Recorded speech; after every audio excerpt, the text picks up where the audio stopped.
Olha aí, pessoal, estamos chegando aqui de novo.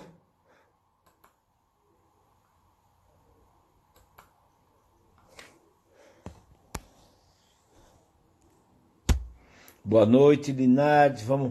Eu estou aqui, vamos preparando aqui a nossa. Caiu a conexão, nós estamos ao vivo. Aí, pessoal, chegando, de repente caiu tudo. Agora sim, vamos lá.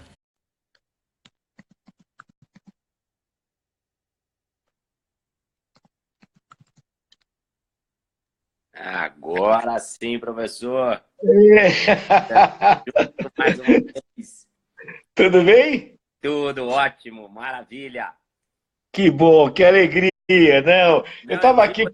falei, puta, é a melhor hora para agradecer a gratidão total da sua presença aí no sábado comigo, com todos que estavam no curso, o pessoal que sempre te acompanha, também te acompanhou no ao vivo.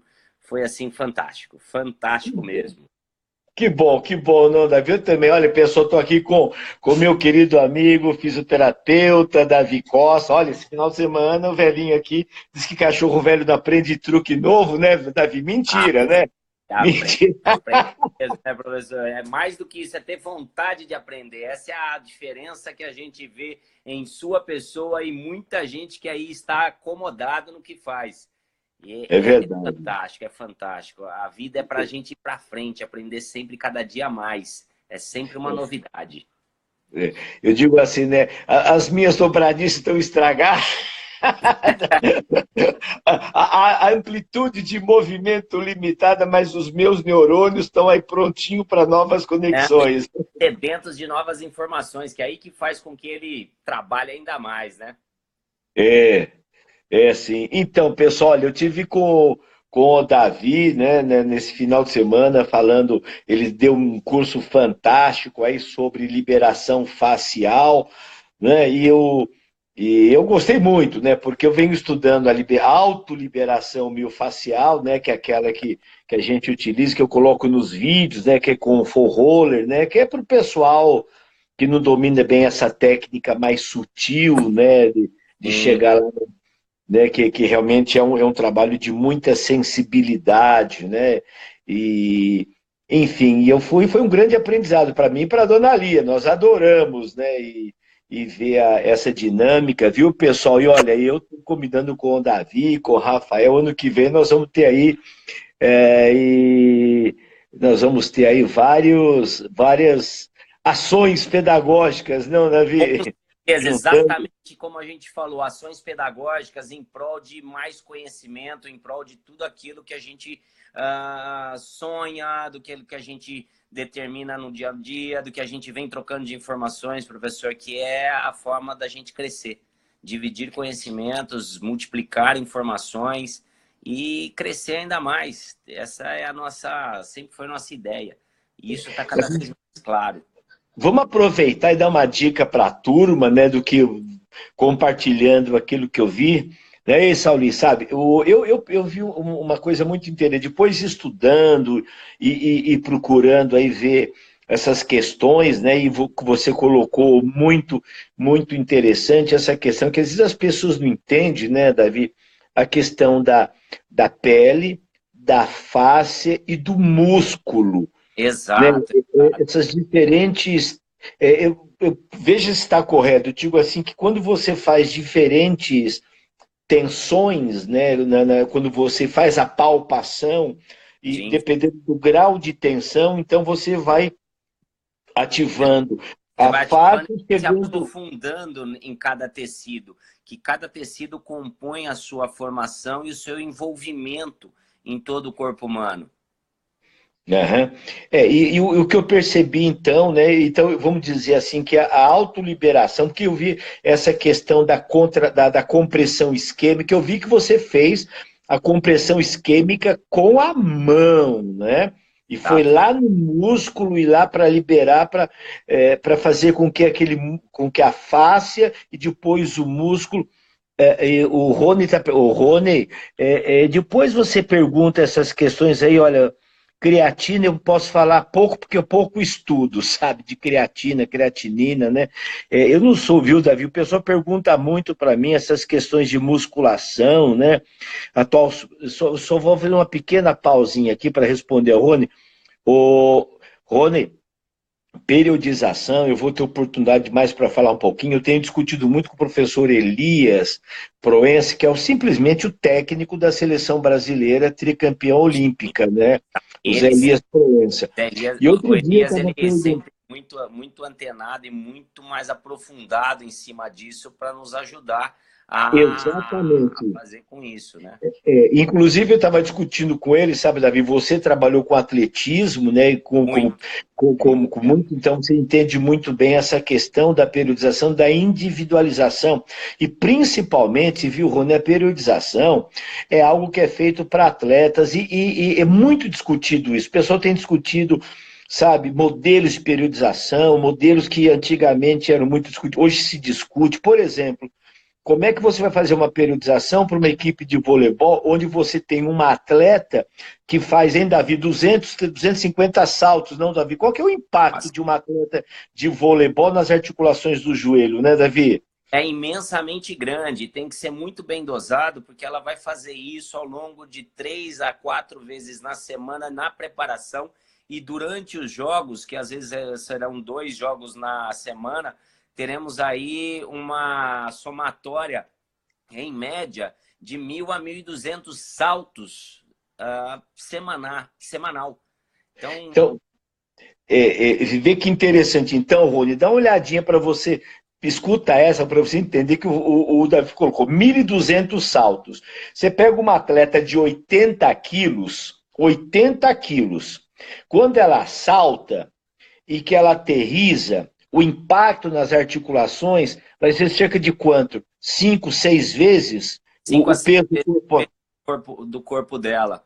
Então, se a gente imaginar 5 vezes 80, cada vez que ela salta, ela tem um impacto de 400 quilos. Não, Quilos de força absorvidos pela articulação de tornozelo, joelho então, e assim adiante. então, então 80 quilos vezes 4 vezes o peso corporal, 4 vezes 8, são 3.200, né? De impacto que ela vai ter na articulação, vezes 1.000 saltos. Olha É, é, que laje. é, Então, uma, veja que. é uma continha bem grande, professor, bem grande. E Em, é em, nessa hora que a gente tem que fazer. Eu tô montando, ou talvez não, eu não vou dizer um chavão, mas uma característica que eu estou formalizando aqui comigo é anatomia, biomecânica e fisiologia. E isso vai ser sempre o que eu vou carregar comigo, você vai ter que entender muito de anatomia, muito de fisiologia e muito de biomecânica para você poder direcionar a personalização de tudo aquilo que você faz, seja na minha área, na fisioterapia, seja na sua área, na educação física e preparação é, física, seja ela na então, nutrição, como a gente falou, esteve lá com o Rodolfo também, brilhantemente, e toda a área, a psicologia, a odontologia, tudo isso é exatamente o mais importante quando a gente individualiza e personaliza de forma anatômico, fisiológico e biomecânico, professor. E isso é fantástico. e vê, né, Davi? Então, essa concepção é o que a gente tem visto, o pessoal que está nos assistindo, né? Viu, Rony? Eu não trabalho com atletas, né? Eu trabalho com pessoas comuns, então até vem muitas perguntas, e que é o Davi, e que é o fisioterapeuta, junto com o Rafael, né? Que trabalham com dor, então é muito importante. Alguém perguntou aqui: meu aluno tem dor no pubis, que teste eu faço? Antes de fazer o teste, manda ele no médico, Faça sabe? ele Então, passar entra na equipe multidisciplinar. A gente está ali para poder formalizar juntamente a é, todos aquilo que a gente mais quer, que é encontrar o caminho correto de forma multidisciplinar. Temos o médico, o preparador físico, o fisioterapeuta, outras áreas como a odontologia, a psicologia do esporte, a nutrição, todos engajados, integrados para realmente buscar um objetivo. E aí vem dentro da periodização, dentro das competições, dentro do programa que se tem, dentro da equipe que se tem. e isso sim vai ser uma forma da gente crescer. Então, o pessoal perguntando aqui, acho que vamos fazer um bate-papo aqui com a turma, né? A pliometria, né, pessoal? Então vamos entender, pliometria, né? A pliometria, o que é? Você vai trabalhar com potência, que é força com velocidade. Se você faz um saltinho num pé, um saltinho para cá, saltinho para lá, um idoso, ele está fazendo pliometria. Agora, existe a pliometria para ganhos significantes de potência para atleta. Aí é uma outra história. Então, Simar, veja, Davi, me ajude aqui. Eu só vou Então, falar em potência se eu tiver estabilidade, força dinâmica e força isométrica. O que está acontecendo, não, Davi, você pode me ajudar nisso, é as pessoas querendo trabalhar com força hipertrófica e potência, com pliometria, sem componentes anteriores. Aí vem a lesão, não? as pessoas esquecem de uma... Hoje estava falando com uma ex-atleta e com dois ex-atletas, um do atletismo e outra da patinação, uma colombiana e um brasileiro. São casados e era esse o questionamento de como voltar a treinar e como fazê-los treinar. E a primeira das ideias de todos os momentos era: você vai treinar, é necessário que se faça, como sempre se fez no esporte, um período de base. E se Período você de não faz base. um período de base, independente do que é o seu objetivo, você está comprometendo o sistema com novas ideias ou novas situações. A base, ela vai direcionar, ela vai te dar um norte para que você possa entender como este atleta, esse indivíduo, ele tem e pode suportar diferentes tipos de engajamento no treino. Então, Então, falar oi, em... Davi. Oi. Não, então, você estava colocando essa questão da base, o que eu tenho visto, né, Davi, o que eu tenho visto, eu quero que você, eu vou mostrar, vou aproveitar que isso aqui, eu vou mostrar para o pessoal o teste de um aluno, 68 anos, com uma discopatia, que foi no fisioterapeuta, fez a avaliação. Agora, dá uma olhadinha, pessoal, dá uma olhadinha no agachamento deste aluno. Olha lá. Vocês estão vendo? Você acha que esse indivíduo pode fazer salto, pode fazer hit, pode fazer burpee? Ele não tem problema no joelho. Viu? Vamos lá, olha lá.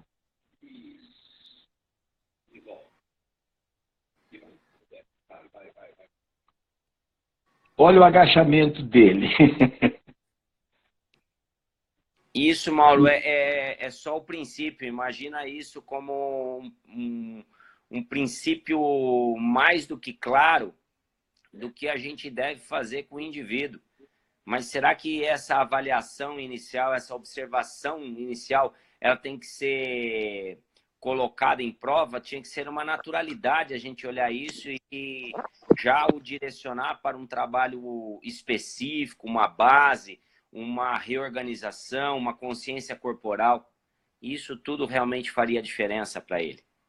Então, você vê esse aluno, essa foi a primeira aula. Como é que eu vou montar um treinamento? Como é que eu vou pensar em periodização? Ele vai treinar 2 vezes por semana, tem sobrepeso, está com 19 quilos acima do esperado, está com uma circunferência abdominal de 122, uma relação cintura-quadril de 1,12, e aí vem a turma e me diz que o HIIT é para todo mundo, que o HIIT é para emagrecer, que... Pô, pelo amor de Deus, não, Davi, o que você acha dessa história?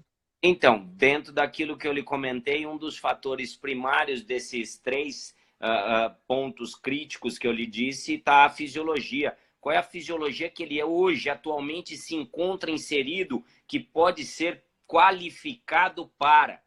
Quando eu não tenho uma fisiologia adaptada a um tipo de exercício, a minha reação do corpo se torna cada vez mais atrapalhada, cada vez mais sobrecarregada. Aí aparecem os processos súbitos, as lesões, os mal súbitos, as arritmias, as descompensações. E isso tudo por quê? Porque pensa assim, em periodização, não tem que se pensar em organizar o sistema fisiológico para ele começar a responder de forma positiva. Esse é o princípio. O André Lima está falando aqui, claro, André, que dá para fazer HIIT de diferentes formas.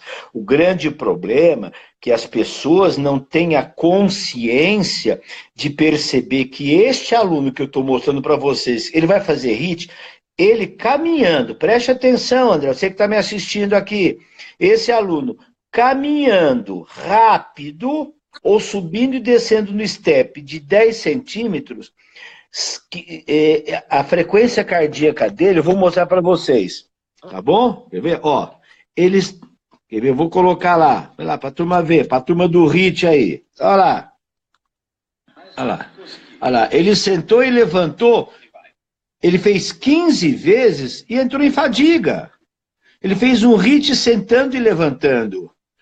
Tá?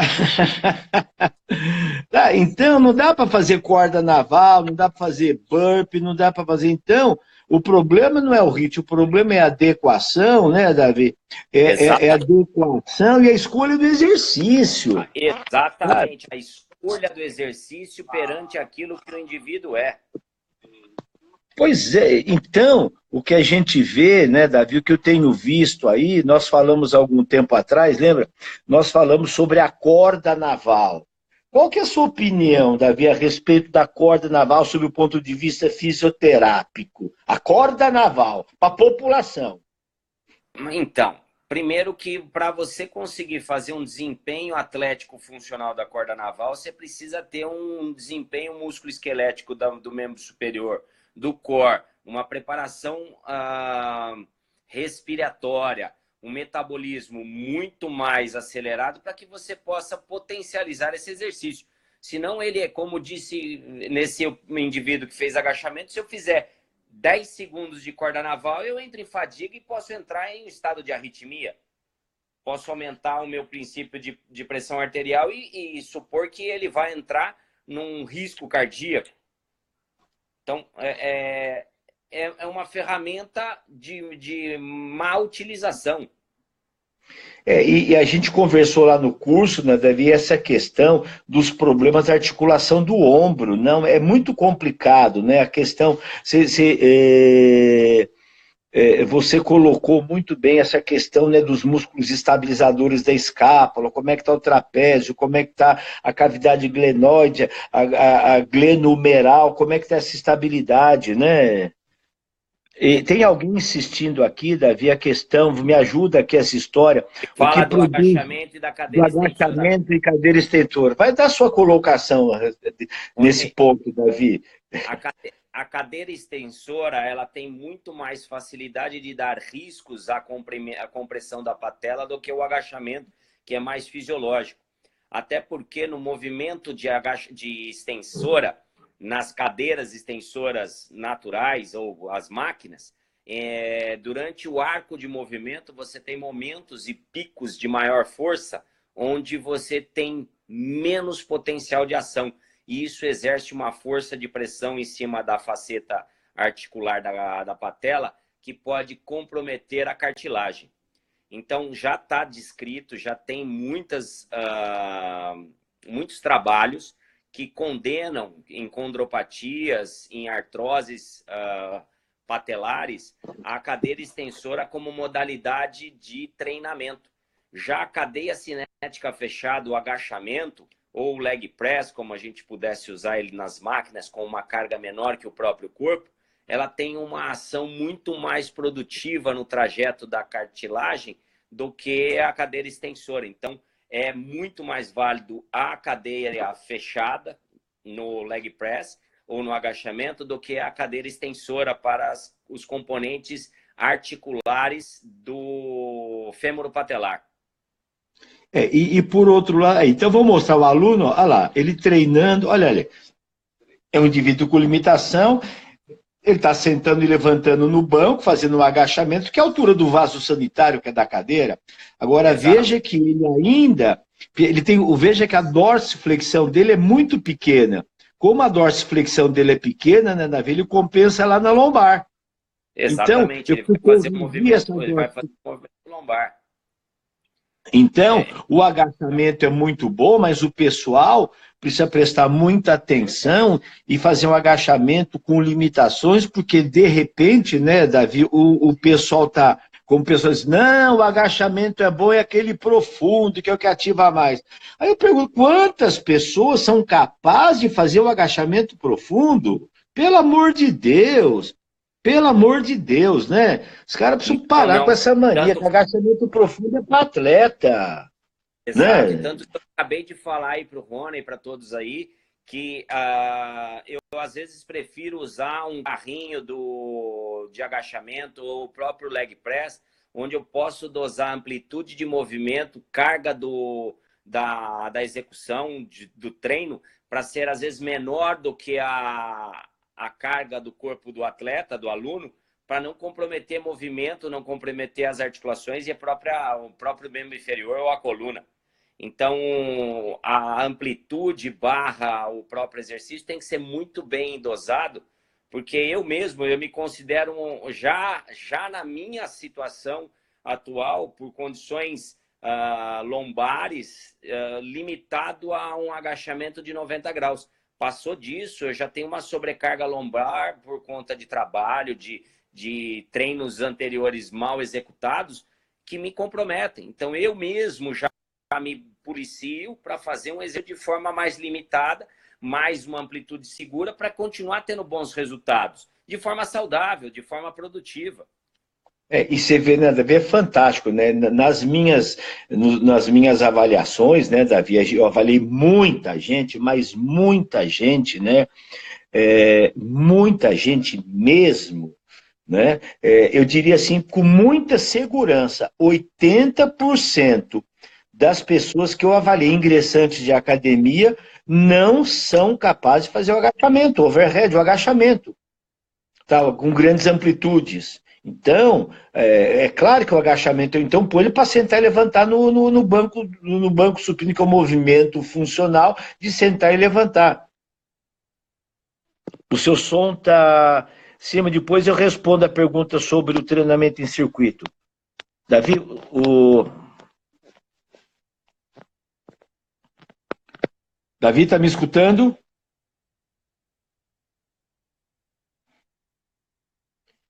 Você está sem o meu áudio? Eu tô te escutando bem. Você não está me escutando?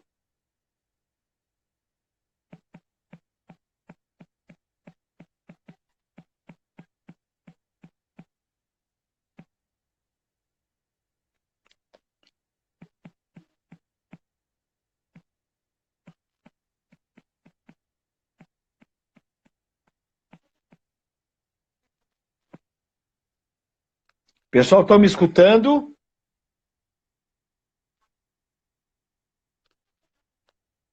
Davi?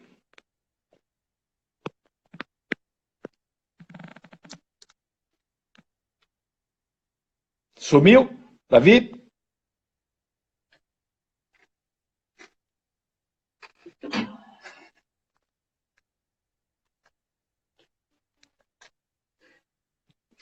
Pessoal,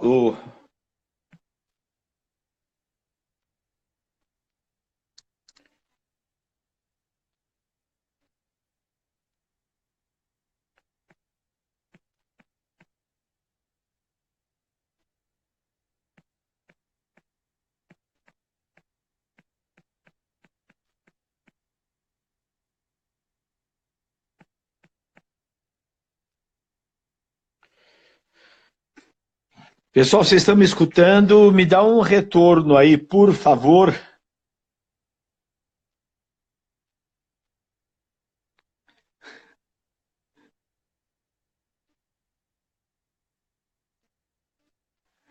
Ah, deixa eu ver aqui, espera um pouquinho. Pessoal, estão me escutando? A turma está dizendo.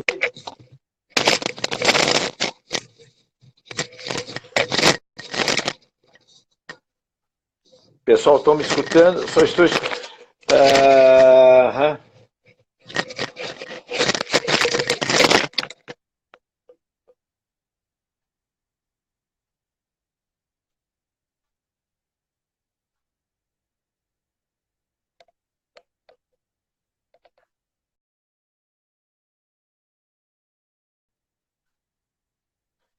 Pessoal, então, eu, eu, eu tirei o Davi, tá? Ele não está ainda escutando o som. Vamos ver se ele entra agora.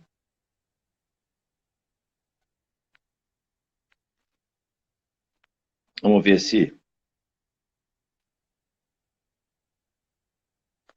essa internet nossa, né?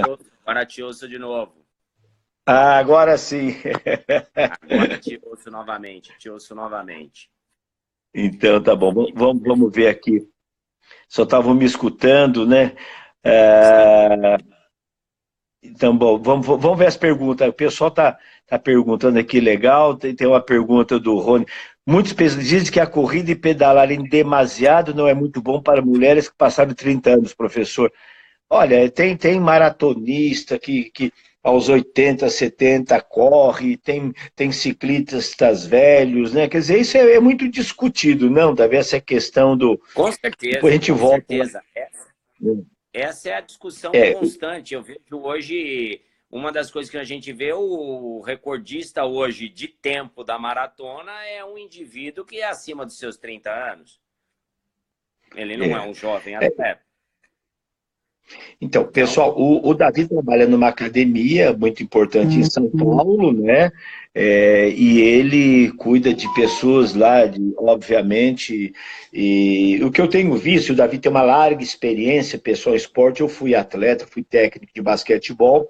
E o Davi tem uma experiência muito grande com atletas de atletismo e atletas de outras modalidades, inclusive pessoas que frequentam a academia com finalidade da competição. O que a gente vê, né, Davi, acho que seria importante as pessoas entenderem você como fisioterapeuta, né, que trata de pessoas portadoras de lesões.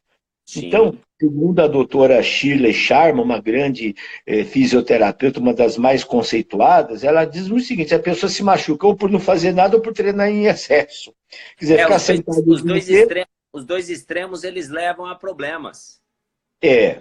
Isso é E, escrito. então, o que a gente recomenda, né, é essa questão de lesão, de treinar. Eu, pessoalmente, eu acho que alguém que não tem pretensões atléticas, correr mais do que 30 a 40 quilômetros por semana, para mim, pessoalmente, eu acho que é excesso. Porque não é atleta. Então, o doutor Cupra, há muitos anos, falava, olha, mais que 40 quilômetros, quer dizer, o coração vai adorar, mas e joelho, né, né, Davi? Então, E coluna? a gente percebe estratégias mal montadas ou trabalhos mais pautados em recuperação psiquiátrica e psicológica do que realmente físico-funcional, Mauro. Porque se a gente tem hoje uma evolução produtiva, um indivíduo que não tem nenhum fim atlético, não tem nenhum fim competitivo, ele ir treinando em demasia, ele está indo mais pautado na química do resultado do que realmente em busca de um resultado físico funcional. Ele está mais pela endorfina, pela questão psíquica, pelo esvaziamento da mente, por todo o processo que se tem em treinamento, e isso faz dele uma necessidade de treinar em demasia, visto alguns nomes que a própria psiquiatria dá, que o vigorexia e outras mais, para que ele se tenha e se complete nesse sentido. E aí tem a desordem do treinamento. E isso cai dentro da desordem do treinamento. Porque esse indivíduo, ele compõe um desordenado no treino. E como a gente colocou, né, Davi, pessoal, a gente tem que entender o seguinte, né, que um caminho é você montar um programa de saúde, bem-estar e longevidade, caminho A. O outro caminho é o caminho da performance. Não está errado. Agora, se você quiser botar medalha no peito, é o custo-benefício, né? Claro, Quer dizer, claro. o nosso Arthur Zanetti, o Diego Hipólito, quantas cirurgias o Diogo Hipólito fez? 8. O Arthur Sim, Zanetti já tá lá, já tá na curva descendente, já tem um japonesinho ganhando dele, né, Davi? Não aguenta, exato. né? É a mesma coisa vermos o Federer, que parou 6 meses para se recompor de lesões e cirurgias para voltar num circuito avançado. Visto o Tiger Woods, visto o Michael Phelps, que vieram de excessos de competição, treinamento e precisaram dar uma parada para poder fazer o quê? Regenerar. E isso é alto nível. Se no Agora alto imagine. Agora as pessoas comuns vão na academia, né? Ele quer treinar todo dia, né? Quer dizer, o cara comum quer treinar de segunda a segunda, porque para buscar resultados, né? Sem uma organização, sem tempo de descanso. E aí eu estava numa discussão com o Rodolfo nesses dias atrás, o Rodolfo Pérez, meu nutricionista, meu paciente e amigo, ele compôs uma necessidade muito drástica de ir contra um paciente barra pseudo-atleta que gostaria muito de competir, porém ele foi e falou, meu querido, eu tenho que dizer com bastante clareza. Não há nenhuma condição de você competir. Você não foi feito para esse esporte. Por mais que você faça, treine, se dedique, use anabólicos, faça o que você quiser, a sua biologia mais a sua condição não lhe permite ser um talento. Infelizmente. E não serei eu que vou me dedicar a lhe enganar. Pode ir para outros. Eu não. E a minha preocupação, né, Davi, é assim, as pessoas, está todo mundo preocupado em carga, em tensão, e eu pergunto assim, quantos dos personal trainers, quantos profissionais de educação física que prescreve treino faz uma avaliação de pré-participação, uma avaliação diagnóstica de déficit de movimento? Eu nem diria, e não é competência de quem está me assistindo que não é fisioterapeuta, fazer uma avaliação de patologia. Os caras não sabem nem avaliar, Davi, déficit de movimento e quer avaliar dor. Sabe? Sim. O profissional de educação física precisa tomar muito cuidado, porque não está na nossa formação cuidar de patologias, né? Sabe? E isso daí tem que tomar muito, tem que ter humildade, dizer, não é a minha área. Sabe, tá cheio de gente querendo de cuidar de condromalácia, que eu liguei para você outro dia e a gente conversou um pouquinho, né? O profissional de educação física precisa avaliar déficit. Déficit não é disfunção. O déficit é problema de consciência, de coordenação, de estabilidade, e não existe a dor, não existe patologia. Existe um movimento que é mal feito por problemas de coordenação, consciência, mobilidade e estabilidade. Né? Agora, de repente, o pessoal quer... meu aluno tem dor, o que eu faço? Primeiro, reza. Né? Reza para que não seja nada ruim. Segundo, né, que procure um profissional especializado que entende de dor, que entende de patologia. Né? Você mostrou alguns testes lá, que é difícil um profissional de educação física, como você mostrou, o cara entender uma limitação de piriforme. Né, fazer um teste, fazer uma manipulação para fazer uma rotação interna, para ver a limitação de encurtamento de piriforme, que é um músculo pequeno, extremamente. Agora, é mais fácil para o professor de educação física ver que o aluno tem encurtamento de isquiotibial. É um teste de flexão de quadril e angular. Sim, sim. Nós vimos lá que a angulação de abertura do membro inferior denomina o piriforme ou o quadrado femoral como diferenças de testes. Pois é, e são testes muito... E você vê, e você mostrou no curso, são testes de pequenos grupos musculares que têm intervenção numa cadeia cinética ampla. A minha preocupação, né, Davi, que o profissional de educação física entenda uma avaliação global de exercícios em cadeia global e isolado. Por exemplo, fazer um teste de encurtamento de rotatores internos de ombro. Como é que eu vou dar corda naval se eu não sei se meu aluno tem estabilidade de escápula ou se ele tem uma assimetria de ombro? E aí, o que acontece, né, Davi? O cara quer fazer um trabalho de potência com a corda naval, de potência de membros inferiores, de saltar, de potência de core fazendo um burpee, e o cara não avaliou se ele tem estabilidade do core. Não sabe nem se ele tem a coordenação para fazer o movimento combinado. Isto, né? Então, eu acho que a gente precisa... isso daí, alguém colocou aqui, muito bom, né? Tá cheio de professor aí de educação física querendo fazer reabilitação. E não está preparado, não teve formação. né? Não adianta eu entrar, né? Que a gente conversou outro dia sobre a tal da condromalácia, né, Davi? O que se faz com a condromalácia? Agachamento ou cadeira extensora, né? Era discussão. Agora. E, professor, eu que participo diariamente no meu consultório, na minha clínica, lá na academia, da reabilitação de muitos casos de um fator preventivo no esporte, de indivíduos saudáveis que fazem um trabalho recuperativo, eu sempre encontro dificuldades para evoluir com certos casos. Então, eu sempre digo que, professor, faça brilhantemente, em primeiro lugar, a sua descrição, que é ser educador físico. Depois a gente pode acrescentar coisas. Eu hoje falo um pouco de treinamento físico porque eu participo do esporte. Eu participo integralmente do esporte há 22 anos. Mas é assim, eu não gosto de interpolar com o técnico, com o preparador físico, o personal, eu gosto de participar com ele. Mas realmente, se você, educador físico, não está acertando na preparação do indivíduo, não está conseguindo avaliar funcionalmente ele, pensar na reabilitação, você vai entrar em mais um assunto do qual você não está totalmente munido de ferramentas para isso. Então, volta no princípio, vamos melhorar a cada fase daquilo que a gente para a gente poder ser melhor na equipe.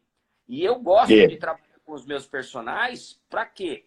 Para a gente crescer, porque eu escuto deles qual é a metodologia que eles fazem, qual é o princípio que eles têm, qual é a ideia que eles querem com os alunos, e se os alunos apresentam algum problema, ajudá-los a compor ou reabilitá-los de forma brilhante para que deem continuidade no treinamento.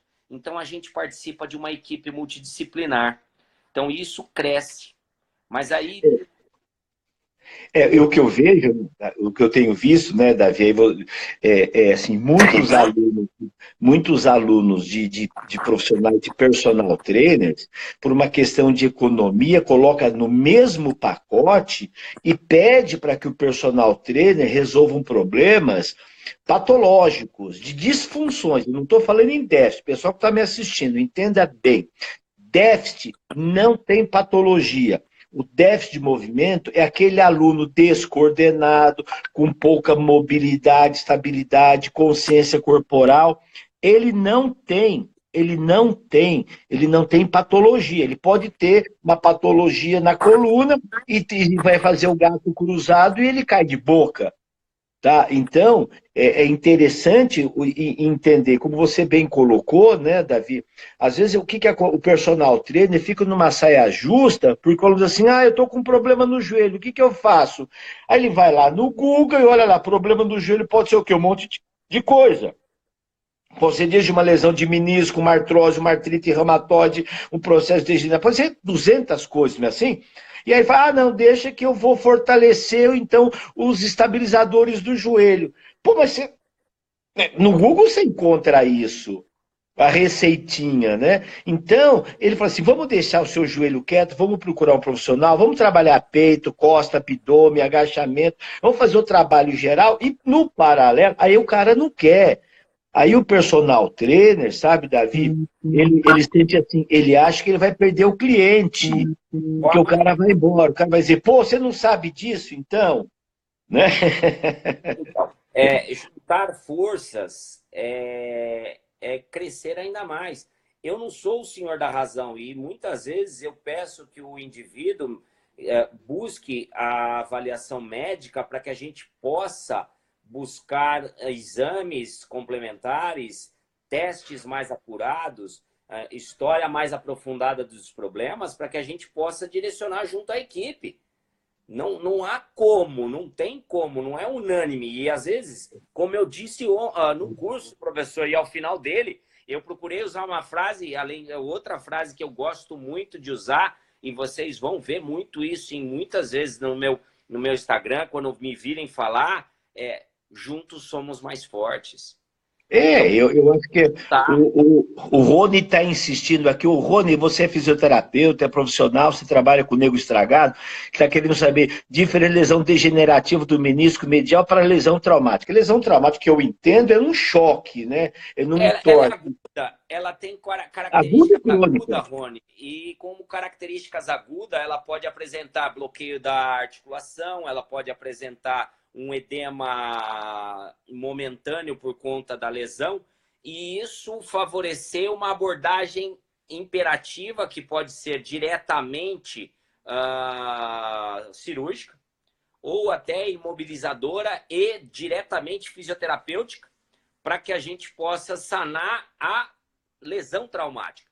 A degeneração por excesso e por Por treino, por condições esforço. inadequadas vão piorando o sistema e vão apresentando falências no mecanismo extensor, no mecanismo de estabilidade, no mecanismo de proprioceptividade, no mecanismo de habilidade corporal. Então, vai apresentando situações ao longo do tempo, comprometendo o desempenho do indivíduo. Já a lesão traumática, ela é muito pontual, ela tem o começo, meio e fim, ela tem que ser tomada uma atitude muito precisa, e normalmente essa atitude não é, às vezes, nem minha fisioterapêutica, ela é diretamente médica, ela é hospitalar, ela é intervencionista.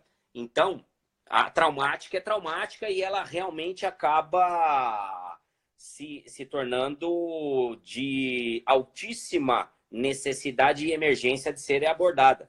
A degenerativa, você pode ir caminhando paralelamente com outras funções, mudando estratégia, fazendo um trabalho preventivo, um trabalho de reorganização que vai te ajudar a dar sequência.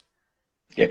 E a gente vê, né, Davi, tem estudos, no Brasil eu não sei se existem esses dados, mas esses dados existem nos Estados Unidos, já muito claro, a incidência de lesões do LCA de cruzado anterior é muito mais frequente em indivíduos não praticantes, são pessoas mal condicionadas, com sobrepeso, com falta de estabilidade, né, que não tem estabilidade dos músculos responsáveis pela estabilidade do joelho e que com movimentos bobinhos acabam tendo as torções, né, e acabam tendo as lesões de cruzado. Então, a incidência de lesões de cruzamento, né, de ligamento cruzado, o LCA, é muito maior entre indivíduos não praticantes de atividade física e esportes ou o exercício regular. Então, tem um detalhe muito interessante, ou seja, o indivíduo sedentário se machuca tanto quanto mais, isso nos Estados Unidos, em função da obesidade, da inatividade.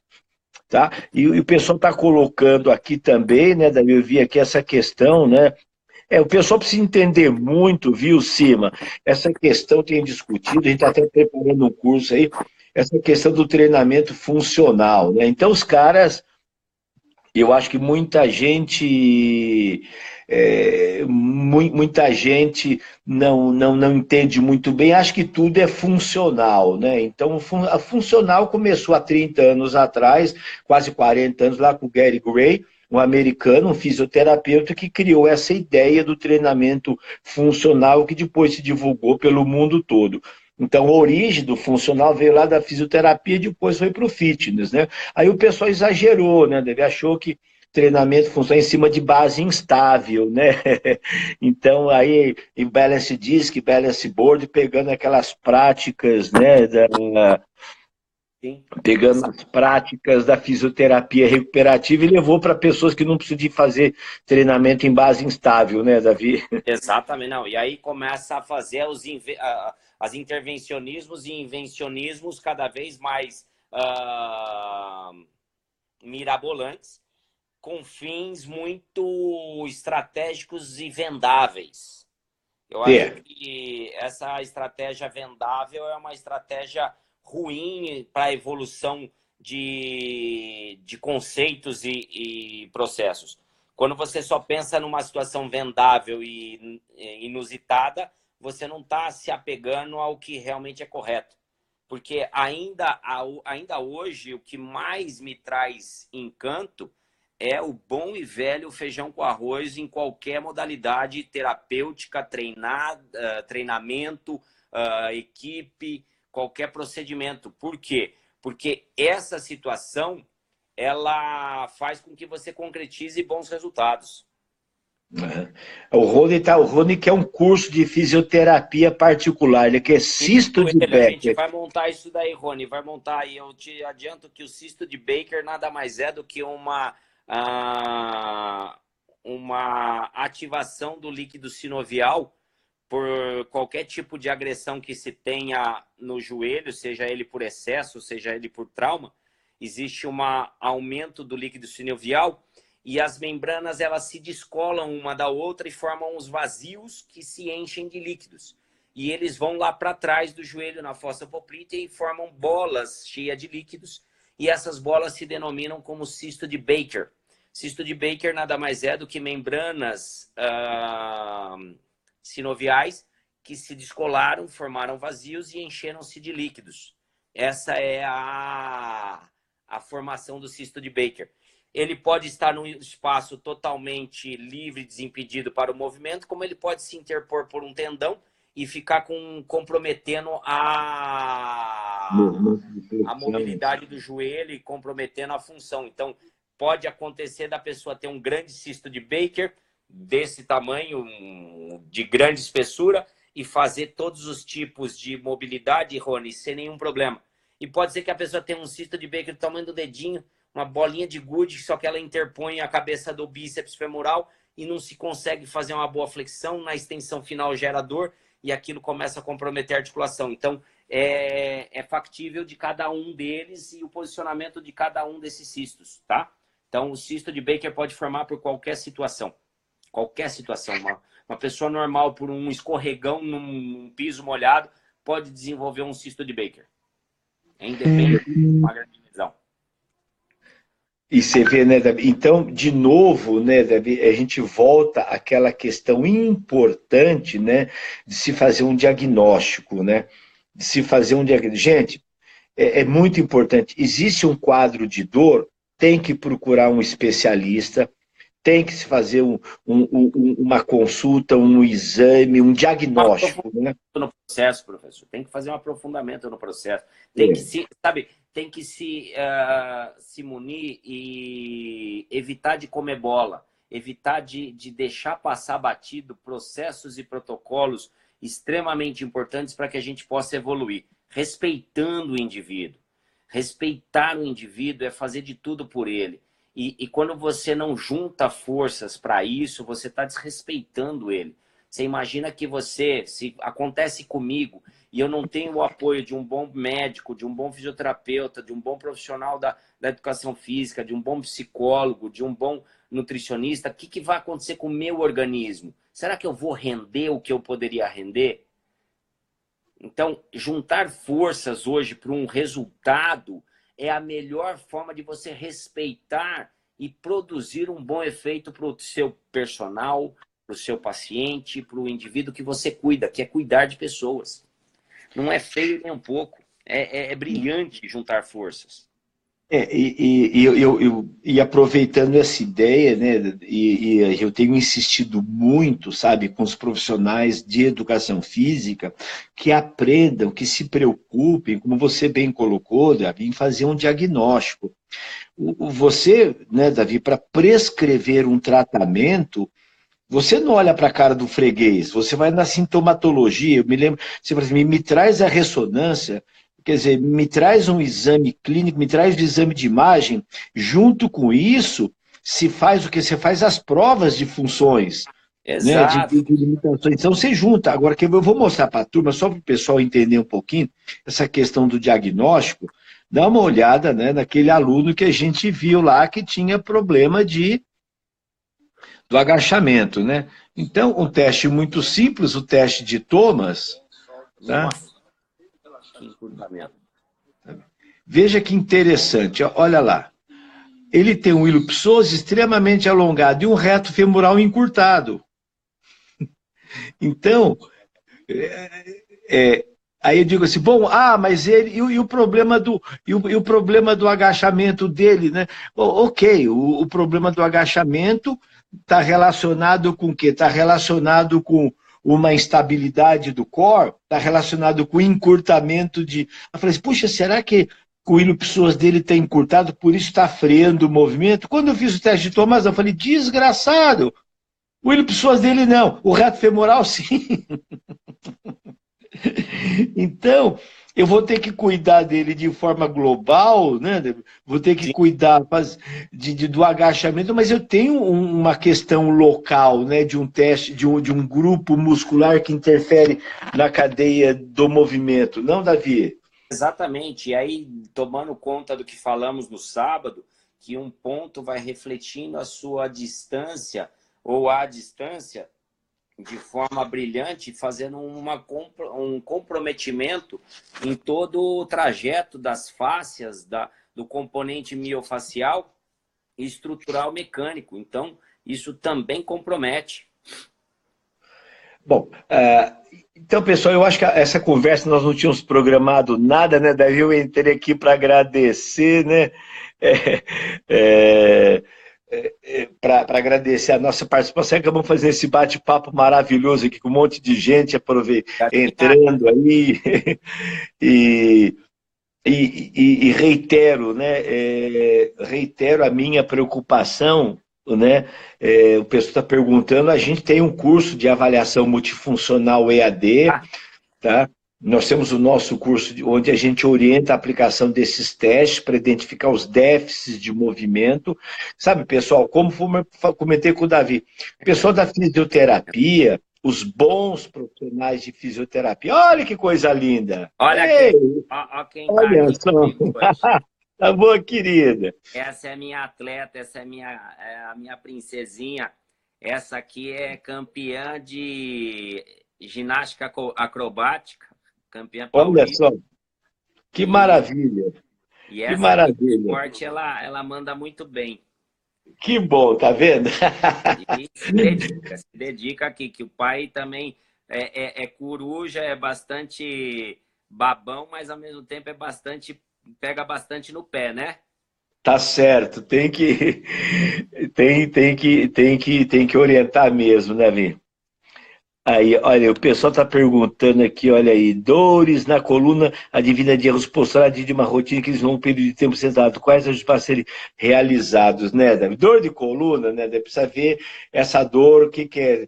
A doutora Sheila chama, fala em 7 possíveis problemas de dor na coluna lombar, né, Davi? Então, a gente precisa... A coluna é justamente uma das zonas que a gente mais põe em tensão e sofrimento, desde o quesito psicológico até no quesito Emocional. funcional e peso corporal, que a gente acaba se desrespeitando imensamente, recuperando pouco, dormindo mal, ficando mal posturado.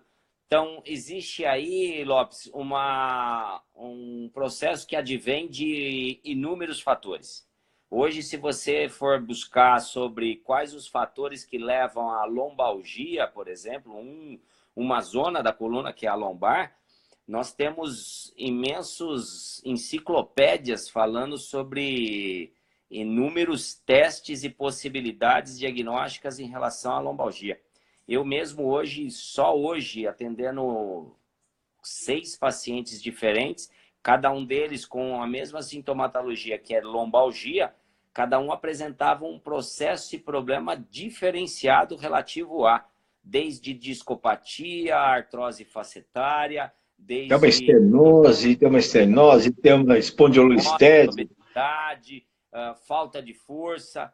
Alguns deles se ajustam na fraqueza, outros se ajustam no excesso, outros se ajustam na sobrecarga, outros se ajustam em movimentos inadequados, mas é muito profundo, Lopes, é muito profundo. Então, os ajustes básicos, como dizia o grego, que na palavra grega, a palavra saúde, professor, sabe qual que ela provém?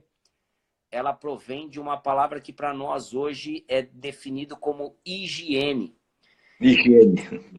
no grego, dizia-se que a higiene não era só lavar ou limpar ou produzir a limpeza do Os processo. higienistas, né, que cuidavam É, da saúde corporal, né? Os exatamente. higienistas. Então, eles falam desde higiene da mente, de higiene da alimentação, e de higiene postural, higiene alimentar, higiene do sono, higiene de relacionamentos. Então, você quer melhorar a sua vida, comece pela higiene, mas a higiene de muitos fatores. Isso vai te ajudar nos ajustes básicos para começar a melhorar uma série de coisas. Então, isso é básico. Então, e a gente vê, esse aluno que eu tomei a liberdade de mostrar para vocês, né, pessoal, ele tem lá uma discopatia L4, L5, né? Agora, ele tá com 119 quilos, ele está com uma circunferência abdominal, então ele está carregando uma carga tensional, um distensionamento, né? Então, uma sobrecarga muito grande decorrente do peso. Eu falei para ele, enquanto ele vamos fortalecer, vamos alongar, mas, como o Davi disse, a higiene corporal implica numa redução de peso corporal, que para ele não é uma questão de estética, é uma questão de saúde. E Questão de todos saúde. os exames dele, eu pedi todos os exames clínicos dele, ele é irritantemente saudável. O HDL dele é de 56. 56. Agora, É, o colesterol total dele está em 220, mas ele tem um HDL fantástico. O meu é 35, que pesa então, 40 quilos menos que ele, sabe? Então, o é muito pessoal. Então, a gente tem que formalizar de forma... É uma análise pessoal. Eu gosto muito de ouvir dizer, eu ouvi isso há um tempo atrás e hoje cada vez mais, a palavra personal, ela se adequou muito bem à nossa rotina do dia a dia, que ninguém mais está falando que é professor de educação física, né? Primeiramente, é personal.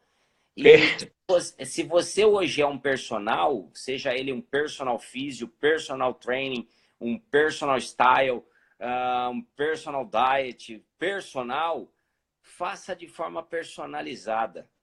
Que a palavra personal vem de personificação, é você personalizar tudo aquilo que você faz. E isso vai fazer muita diferença, porque a cada indivíduo que eu olho, eu tenho que pensar individualmente. Personalizar a abordagem, o tratamento, o pensamento, a avaliação, a reavaliação, a conduta e tudo mais.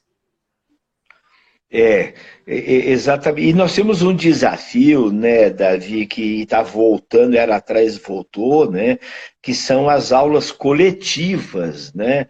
Então, eu comecei a dizer, parei um pouquinho e voltei, né, e vou retomar rapidamente esse assunto, é a importância de se fazer uma avaliação diagnóstica que os profissionais da área da saúde fazem, o médico faz, o fisioterapeuta, o nutricionista, o psicólogo. No entanto, nós precisamos lavar roupa suja, né?